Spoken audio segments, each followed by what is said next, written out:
Well, we have a topic in science that discusses the effect of mutagen in protein expression, and I have to make a report on that. But I don't get it. We could help you. Yes, he's right. Let's start with the meaning of mutagens. Mutagens are substances that can change the genetic makeup of the organism, thereby causing mutation.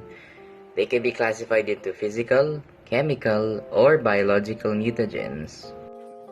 Let's start with physical mutagens. Physical mutagens include ionizing radiation and ultraviolet radiation. Ionizing radiation is high-energy radiation present in X-rays and gamma rays. When X-rays or gamma rays hit the cells, the electrons of the atoms in the cells absorb the high energy and excites the electrons. The excited electrons are ejected out of the atom, creating free radicals, ionized atoms with unpaired electrons. The free radicals break the phosphodiester bonds of the DNA double helix, creating a double-strand break.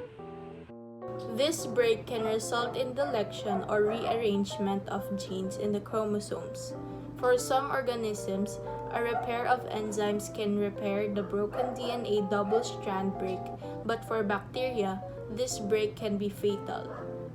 Ultraviolet radiation is a non-ionizing, low-penetrating radiation with a wavelength between 100 and 400 nanometers. Too much exposure to UV radiation from the sun damages the tissues of the body. It may cause gene mutation or chromosome breakage.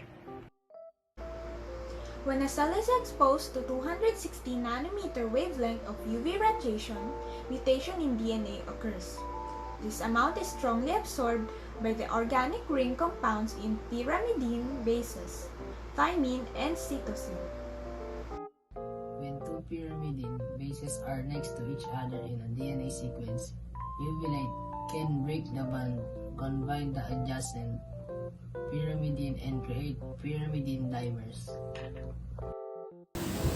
These dimers prevent DNA replication, damaging the message for making proteins. The effect of UV radiation in the skin include sunburn, pigmentation, aging, and skin cancer. Whoa, that's a lot of information just for physical mutagen. But I think I remember chemical mutagen. Chemical mutagen is a chemical that can directly change the DNA sequence. It can be categorized based on their effect on the DNA, base analog, base altering chemical, and intercalating chemicals. Yes, that's correct. Let's continue. Base analogs resemble normal nitrogen bases to pair with the complementary bases. The D-mimic pairs with an adenine and the C-mimic pairs with guanine. This mispairing creates mutation if the mismatched repair system fails to recognize and remove the ill-suited base. Base-altering chemicals remove the amino group in the nitrogen bases.